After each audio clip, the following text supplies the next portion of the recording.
बच्चों आज हम चे का तारुफ करेंगे, तो आपको मेरे सामने बोलना है। बोलो च म च म च म च मन च मन च मन च लन च लन च लन च म च म च म च मन च मन च मन च लन च लन च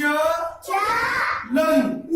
बेटा इन तमाम अल्फाजों की शुरुआत में चा की आवाज आई, क्या आवाज आई? तो जहां कहीं चा की आवाज आती है तो हम इस तरीके से बनाते हैं और उसके पेट में 3 नुक्ते देते हैं और उसे हम चे कहते हैं। क्या कहते हैं? हाँ, तो बच्चों चा की आवाज से शुरू होने वाले चंद अल्फाज बोलो। बोलो चा से,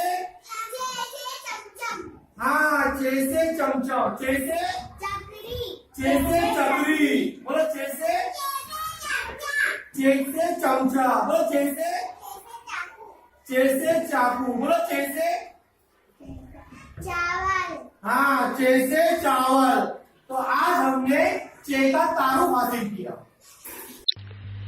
चे की मश्क, चाचा, चावल, चाबी, चमचम, चाबी, चटाई, चमक, चमन, चांद, 4, 40, चाकू।